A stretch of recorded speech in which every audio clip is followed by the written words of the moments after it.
Muito bem, então a gente vai dar continuidade no estudo da série de mensagens Jesus é o Salvador do Mundo. E hoje nós vamos então estudar Lucas no capítulo 20, nos versículos de 1 a 9. E entre esses temas que a gente vai falar, também está incluso a palavra dos lavradores da vinha. Então esse trecho que a gente vai estudar hoje, ele já começa com um novo embate, uma nova discussão que é apresentada para Jesus, né? Esse embate ele é apresentado por três grupinhos de líderes judeus. O primeiro era o chefe dos sacerdotes, o outro grupo era o grupo dos mestres das leis, e o terceiro grupo era o grupo de líderes religiosos. E aí, então, eles embatem Jesus, enfrentam Jesus, perguntando: com que autoridade, Jesus, você está fazendo essas coisas que você está fazendo? Você está pregando o evangelho? Com que autoridade você está ensinando das coisas da Bíblia? Com que autoridade você está curando?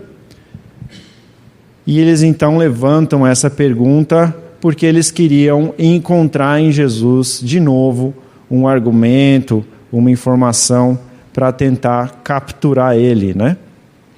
E aí eles perguntam também: quem te deu essa autoridade? E aí ao longo do texto, dos versículos 1 até o 19, são apresentadas pelo autor, né, do Evangelho de Lucas, três símbolos, três simbologias, e a gente vai estudar elas um pouco mais hoje. E a primeira delas é a simbologia, a ideia daquele que foi o profeta que veio logo antes de Jesus, que foi João Batista, nos versículos 3 a 8. A gente falou um pouquinho sobre João Batista bem no início das nossas mensagens sobre Lucas, lá no Natal. E João Batista foi aquele profeta, né, que abriu o caminho para Jesus e abriu o caminho para a proclamação do Evangelho. Então Jesus já vem com essa pergunta nesse embate, fazendo a pergunta então para os líderes: o que vocês acham? O batismo de João era do céu, ou seja, vinha de Deus? Ou era algo que foi desenvolvido pelos homens, foi pensado pelos homens, foi uma regra, mais uma prática desenvolvida pelos homens? E justamente, a gente sabe, pelo próprio Evangelho de Lucas, que não era uma prática desenvolvida por homens, que aquilo tinha sido feito, pensado por Deus. O próprio nascimento de João Batista foi algo especial, sobrenatural, da mesma forma que o nascimento de Jesus. E o próprio ministério de João Batista foi um ministério essencial para que Jesus viesse na sequência e pudesse ensinar, pudesse ministrar, pudesse curar. Um exemplo daquele que foi o ministério de Lucas está lá em Lucas 3, nos capítulos 15 a 18. E lá diz o quê? Lucas 3, versículos 15 a 18. O povo estava em grande expectativa, questionando em seu coração se acaso João não seria o Cristo. Então João respondeu a todos: eu os batizo com água, mas virá alguém mais poderoso do que eu, tanto que não sou digno nem de desamarrar as correias das suas sandálias. Ele os batizará com o Espírito Santo e com fogo. Ele traz a pá em sua mão, a fim de limpar sua eira e juntar o trigo em seu celeiro, mas queimará a palha com fogo que nunca se apaga. E com muitas outras palavras, João exortava o povo e lhe pregava as boas novas. Então, ministério de João Batista era um ministério que iria preparar o ministério de Jesus, certo? não dava para alegar que João Batista fazia algo por causa dos homens, ou que era algo estabelecido por homens. Era realmente algo estabelecido por Deus. E isso foi reconhecido pelo próprio povo. E o povo havia considerado João Batista alguém muito importante, relevante, e estava dizendo que ele era profeta. E o povo até confundia João Batista com o próprio Cristo, com o próprio Jesus. O exemplo a respeito dessa questão do povo e como o povo assimilou essa ideia de João Batista, também fica nos outros evangelhos, no evangelho de Mateus, no capítulo 14, versículo 3, por exemplo, fala justamente da questão de como o povo tinha assimilado, e as próprias lideranças, próprio Herodes, por exemplo, que era um líder político importante romano, ele considerava isso. Lá diz assim: pois Herodes havia prendido e amarrado João, colocando-o na prisão por causa de Herodias, sua mulher de Filipe, seu irmão. Porquanto João lhe dizia: não é permitido viver com ela. Então Herodes queria matá-lo, mas tinha medo do povo, porque este o considerava profeta. Apesar de existir justamente essa consideração do povo judeus, do povo, né, dos judeus em relação a João Batista, apesar de ter acontecido isso, infelizmente João Batista ele foi decapitado, né? O próprio Herodes, então, ele é induzido a fazer isso por causa de uma situação entre Herodias, que não queria que João Batista continuasse falando aquelas coisas, então ele é decapitado. E aí isso gera no povo, né, uma insatisfação muito grande com as lideranças, né? No caso, a liderança romana, os próprios mestres na lei, e aí o povo fica um pouco, né, nervoso ou atento com a situação desse embate que está acontecendo aqui em Lucas 20 com Jesus, né? Muito bem, voltando aqui, né, de quem era a autoridade de João Batista. Lá no comecinho de Lucas, a gente pôde estudar um pouquinho isso. O próprio pai de de João Batista, o próprio pai, ele diz assim: Você, menino, será chamado profeta do Altíssimo, pois irá adiante do Senhor para lhe preparar o caminho, para dar ao seu povo o conhecimento da salvação, mediante o perdão dos seus pecados. Então, desde o comecinho, lá em Lucas capítulo 1, versículos 76 a 77, João Batista é considerado o profeta do Altíssimo. Ele iria adiante de Jesus para preparar o caminho. Então, o João, ele era o profeta, e ele tinha essa da sua condição de profeta. Ele não era Deus, ele era profeta. E ao longo da sua caminhada, daquilo que ele foi fazendo e falando, cada vez mais ele se preocupava com o quê? Com mostrar Jesus para os outros e mostrar menos dele para os outros. E essa é a principal característica de um profeta. No Antigo Testamento tiveram diversos profetas, e eles tinham esse cuidado de sempre mostrar mais a Deus, o que Deus queria dizer, o que Deus estava falando, sempre querer colocar Deus assim como o centro daquilo que eles estavam querendo mostrar, querendo fazer, e menos eles. Então, João Batista chega uma hora, ele diz assim: é necessário que ele, Jesus, né, cresça e que eu diminua. Lá em João, no capítulo 3, no versículo 30, ele diz isso. Então está muito claro aqui, né? João Batista não está promovendo um batismo com pessoas por causa de uma regrinha, de uma coisinha assim colocada por homens, para se promover, para promover seu nome, sua iniciativa. Não.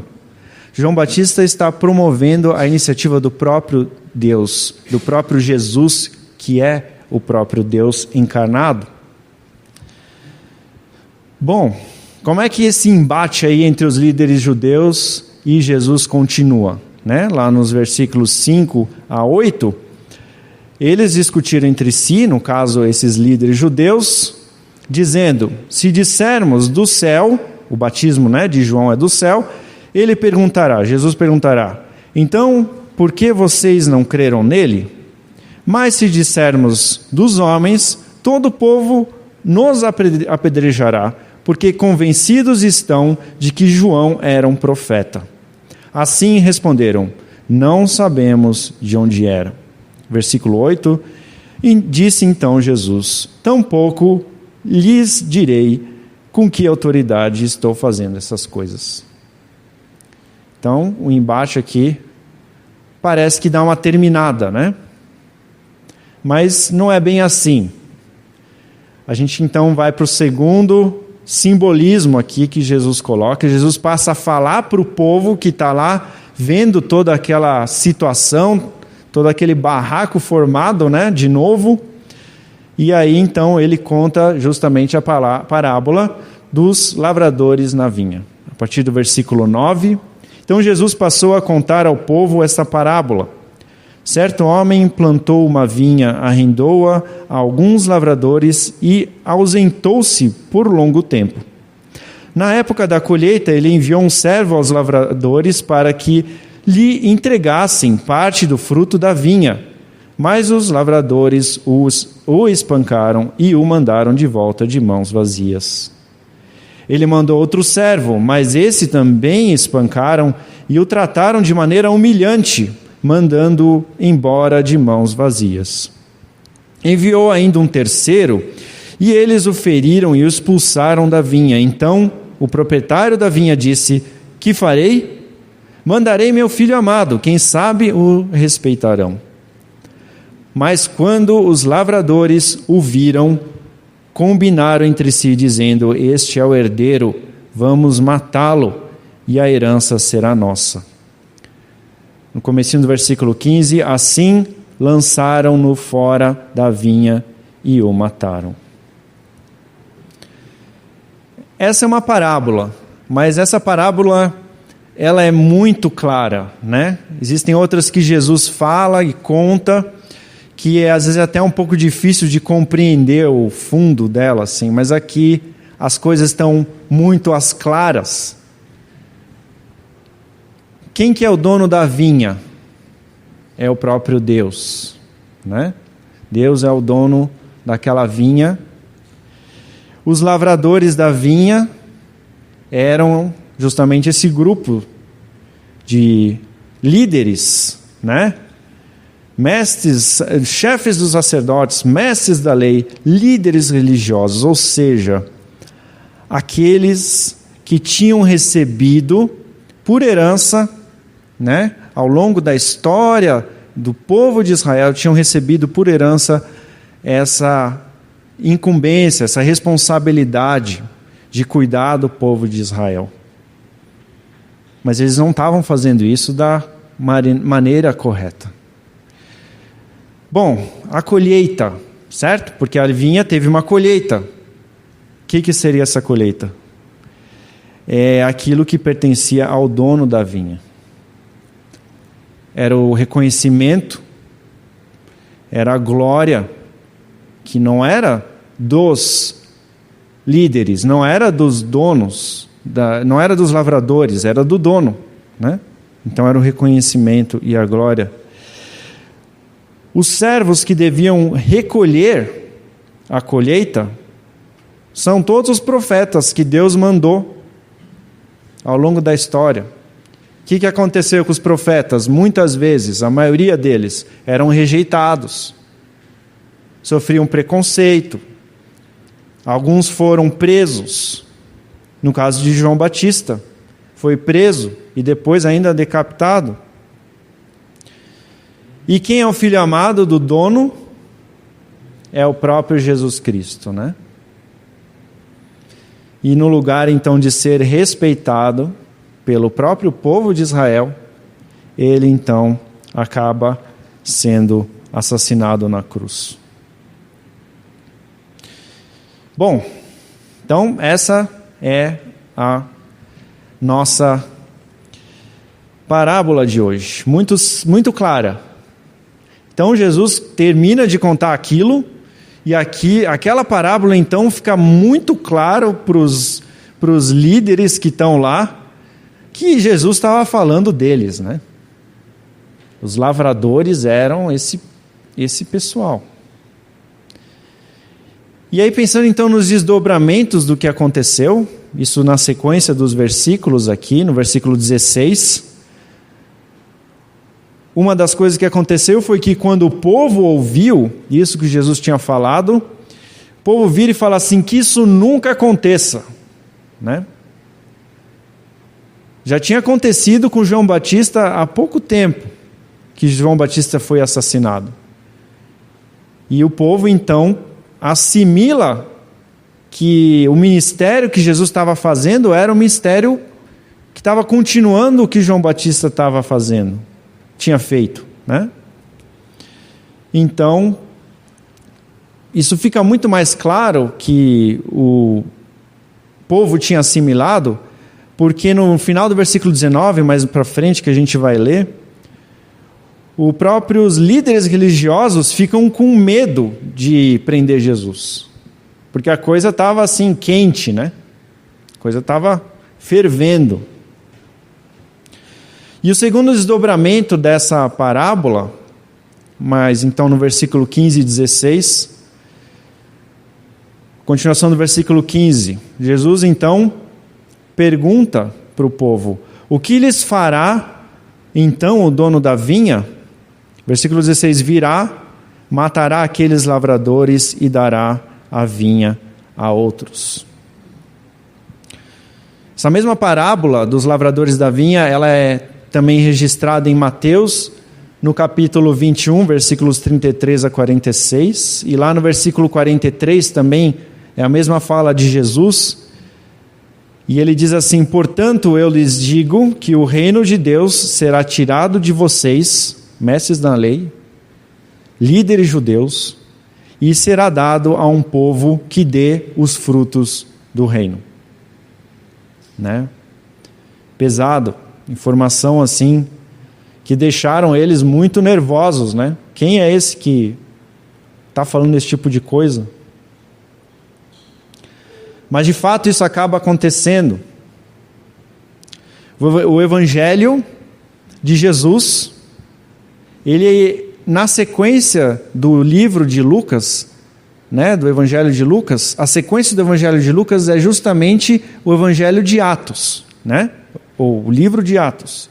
A gente tem João, o Evangelho de João no meio, mas quem escreveu o Evangelho de Lucas também escreveu o livro de Atos. Então a gente pode ver sim uma continuidade da história, né, o Evangelho de Lucas e o livro de Atos. E é isso que acontece no livro de Atos. Vai acontecendo.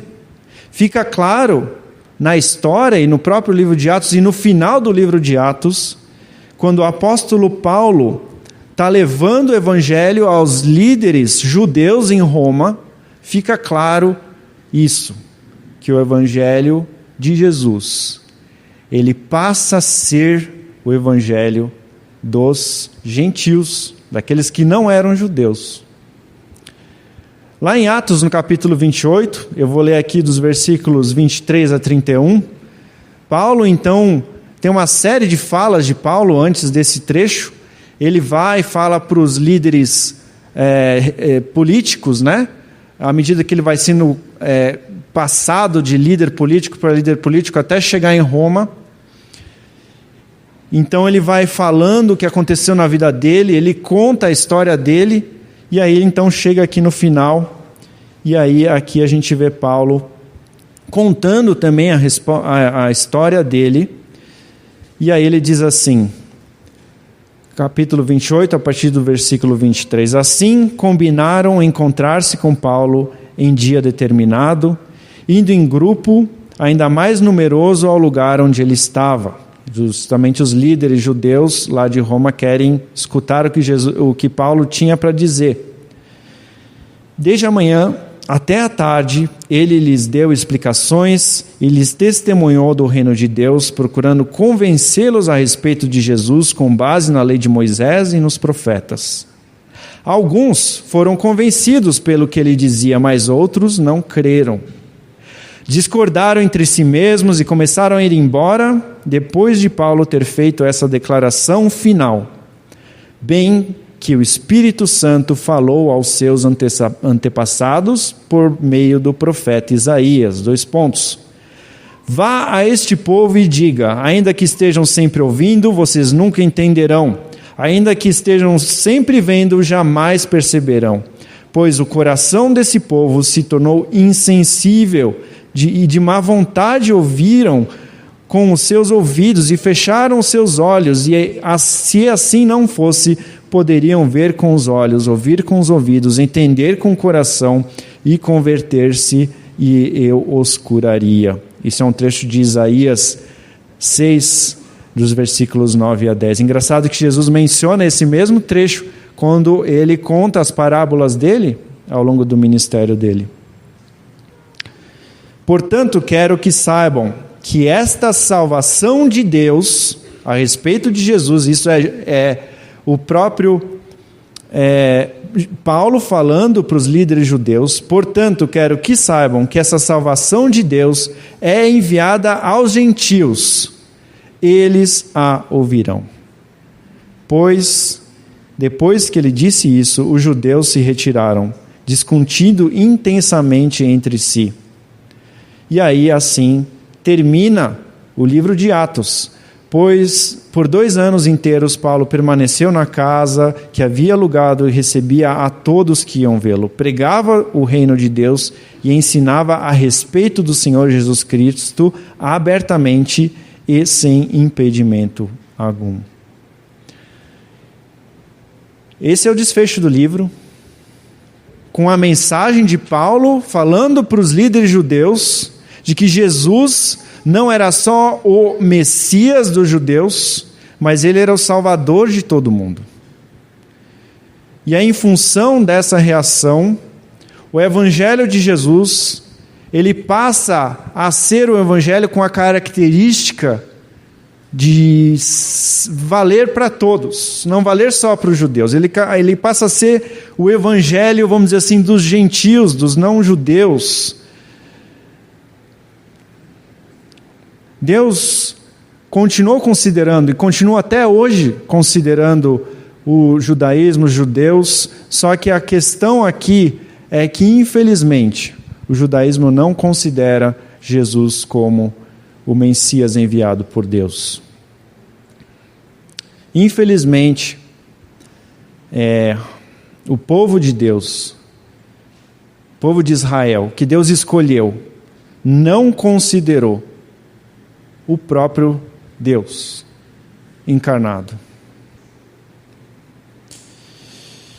Mas o fruto daquele povo, daqueles lavradores, aquele fruto da vinha, entendem? Do dono da vinha, aquele fruto é justamente a mensagem poderosa e gloriosa de Jesus.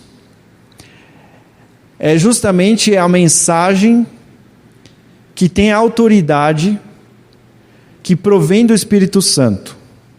E essa mensagem foi passada do próprio povo que Deus escolheu para um povo que ele tem escolhido, vamos dizer assim, entre o mundo todo. Um povo que não é mais um povo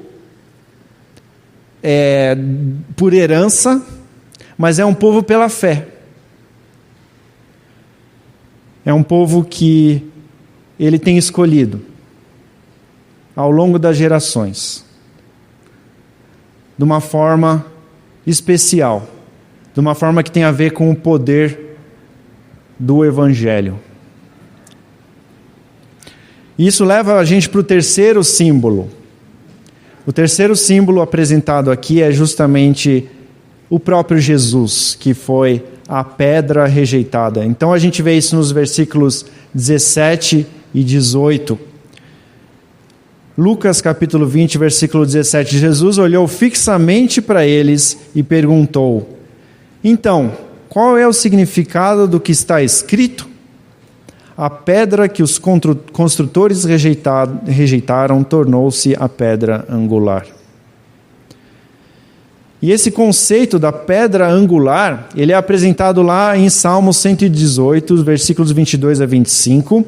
Lá diz assim: a pedra que os construtores rejeitaram tornou-se a pedra angular. Isso vem do Senhor e é algo maravilhoso para nós. Este é o dia em que o Senhor agiu. Alegremo-nos e exultemos nesse dia. Salva-nos, Senhor, nós imploramos. Faze-nos prosperar, Senhor, nós suplicamos.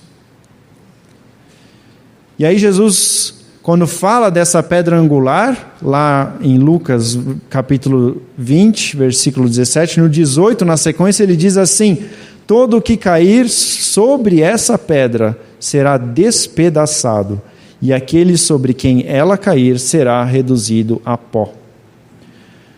No mesmo trecho do capítulo dessa parábola, né, lá em Mateus 21, 44, ele também acrescenta: aquele que cair sobre essa pedra será despedaçado, e aquele sobre quem ela cair será reduzido ao pó. Mesmas ideias aqui. Isso significa o quê? Que o que vem do Senhor não pode ser impedido, não pode ser barrado. O que vem de Deus não vem dos homens. Não dá para ser customizado, parametrizado, encaixado em estereótipos, criado um procedimento, uma iniciativa, criado em regras, da mesma forma que não aconteceu no batismo de João. O que vem de Deus não é uma religiosidade, mas é o Evangelho poderoso, capaz de transformar morte em vida. É o Evangelho que revigora, o Evangelho que é poderoso para restabelecer, para renovar, para redimir. Tudo o que vem do Senhor é perfeito.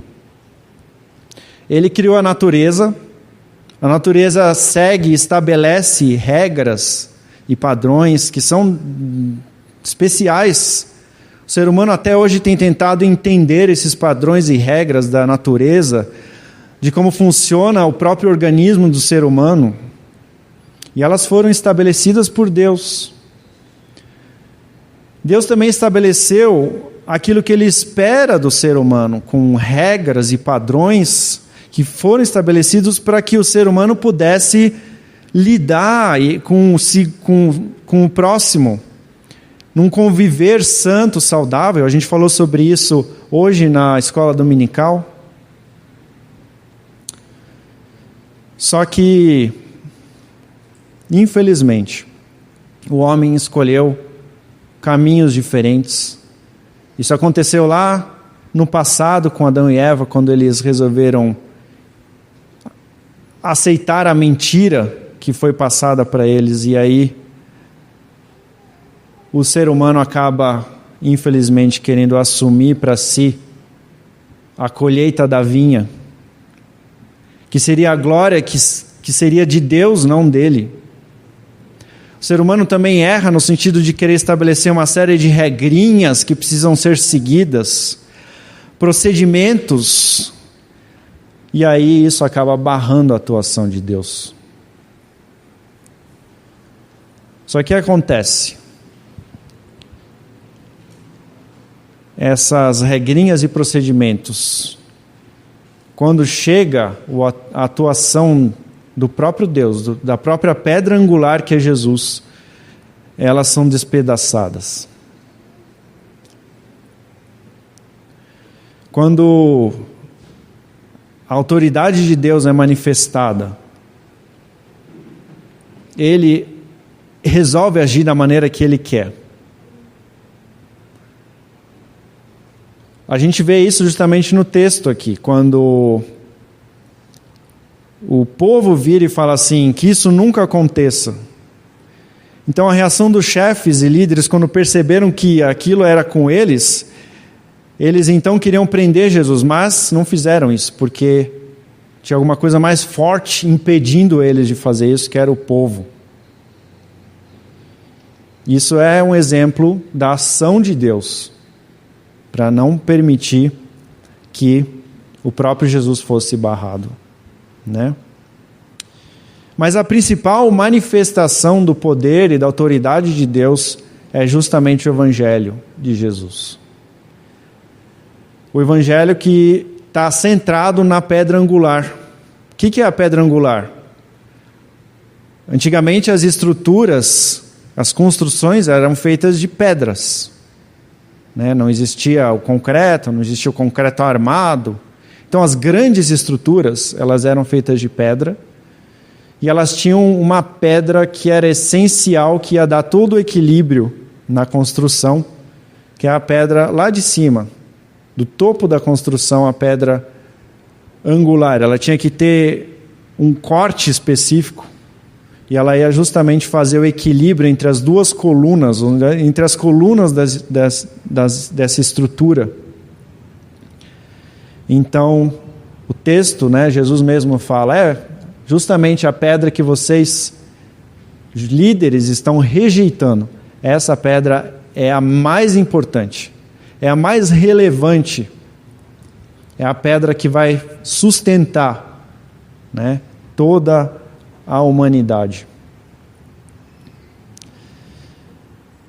E essa pedra, se barrada, se alguém tentar barrar ela, se alguém tentar impedir que ela atue, que ela haja, que ela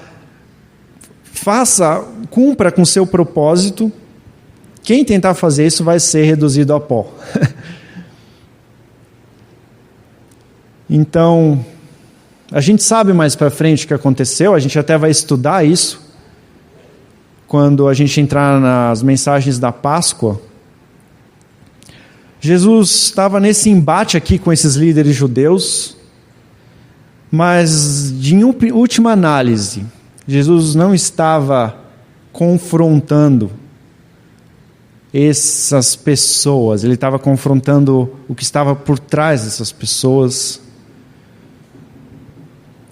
Jesus, ele estava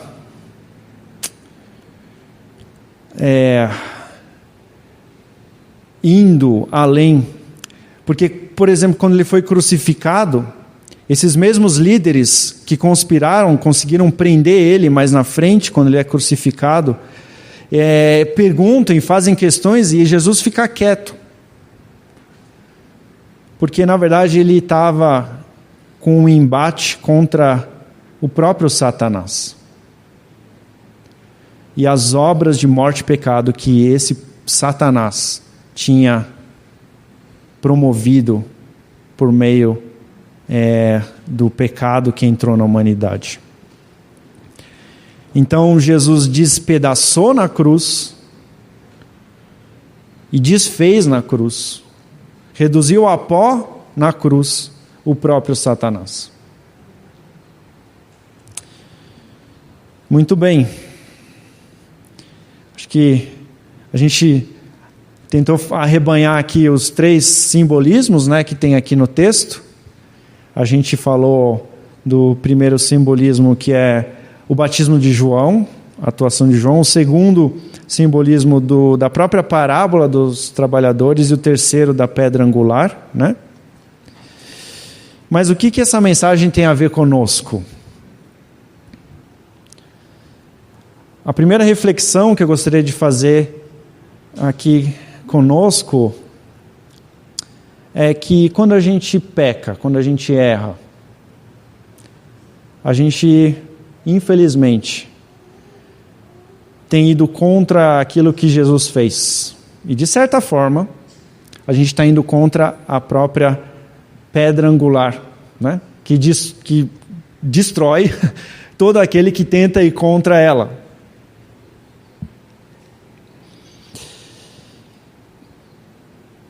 Pecar é ir contra o próprio Deus. É ir a favor da morte, daquilo que daquilo que Satanás fez, daquilo que Jesus lutou contra. E o problema, talvez não sejam aqueles pecados que a gente comete sem querer, mas são aqueles que a gente comete conscientemente, deliberadamente, de propósito, quando a gente então age contra o próprio Jesus. Seja porque a gente está dizendo, não, eu vou fazer isso porque essa situação merece, essa pessoa merece, né? Seja porque, de uma certa forma, a gente também fala, não, eu consigo lidar com essa mentirinha.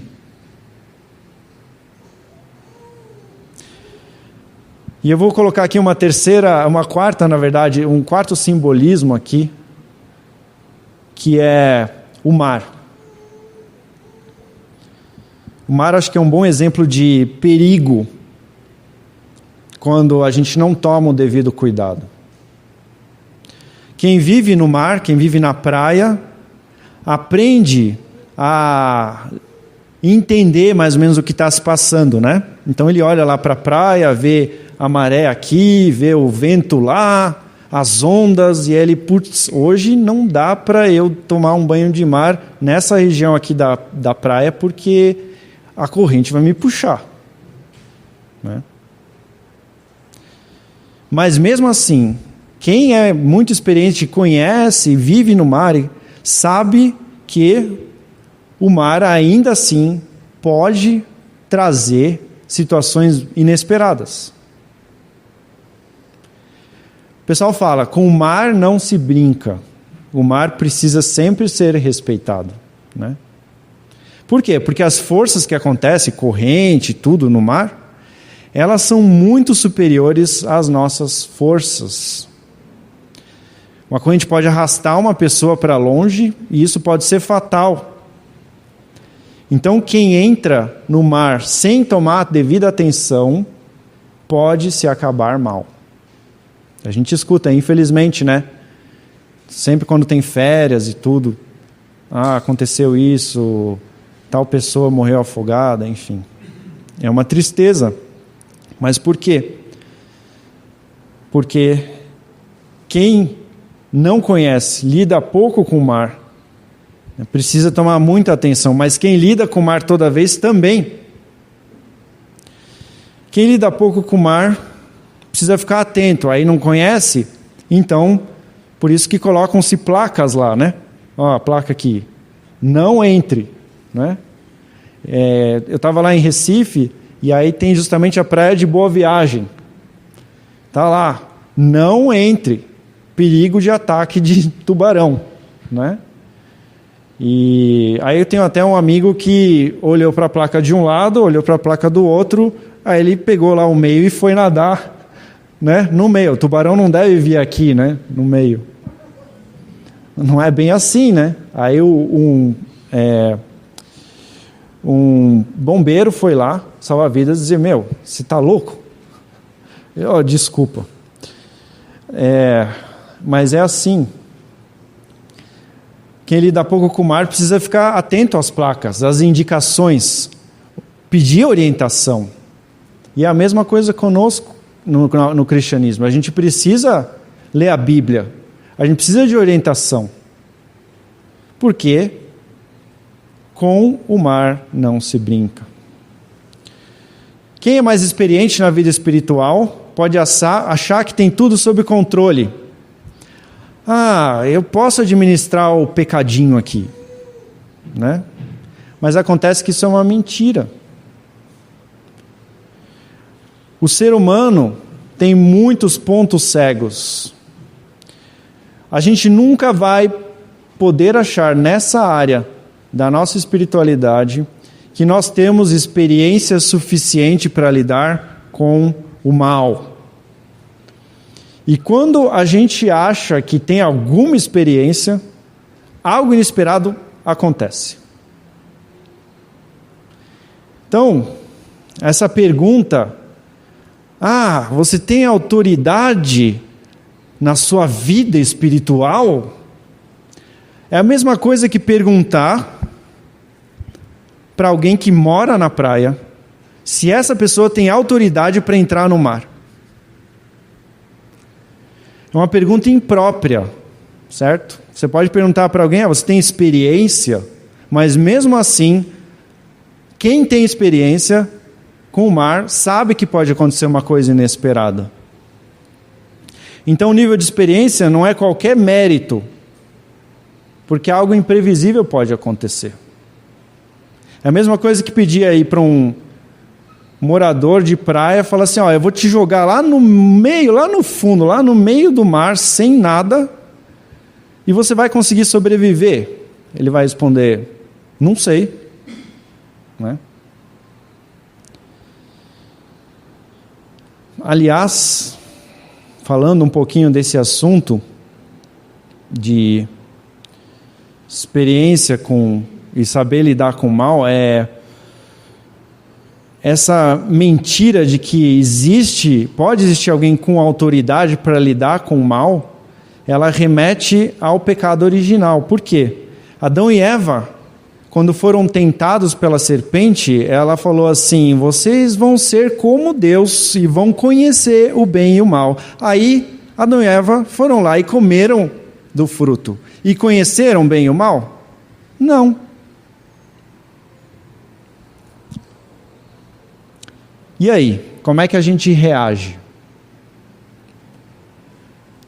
Aí a gente tem justamente o profeta João Batista.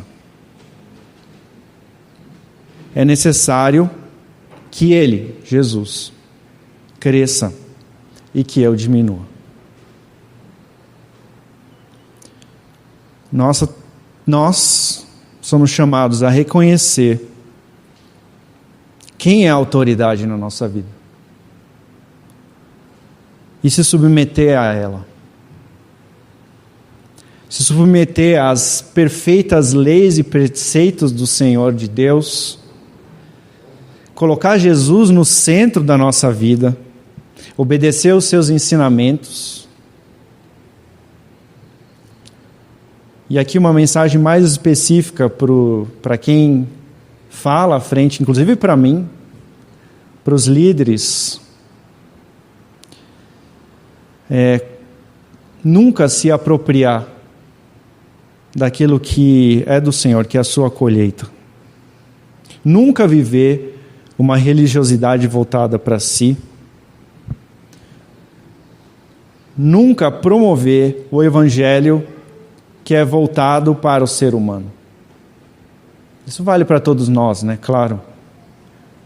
Mas vamos tomar cuidado, porque tem muita gente falando da Bíblia, falando do evangelho e tal, mas na verdade quem está no centro não é Jesus.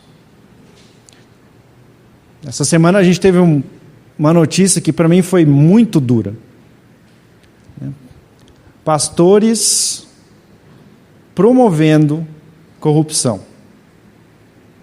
E ainda mais na área de ensino, que é o que o nosso país mais precisa.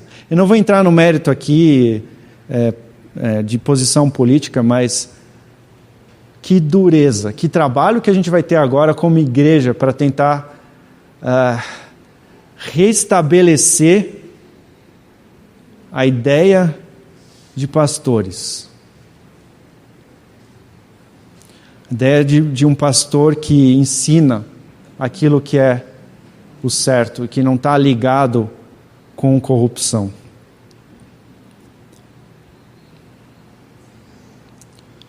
A ideia de que o pastor é chamado a colocar Jesus no centro. De qualquer forma, qualquer outra coisa que tem como iniciativa aquilo que não é Jesus no centro, vai destruir e vai acabar com a fé daquela pessoa que está tomando essa iniciativa.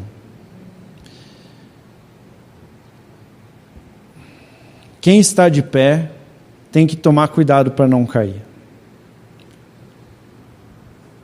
Porque se a pessoa cair, ou seja, se deixar tomar por algo que não é Jesus no centro, vai ser despedaçado pelo próprio Jesus. Por isso, queridos e queridas, nossa atitude principal precisa ser a mesma de João Batista. É necessário que Jesus cresça e que eu diminua. Amém?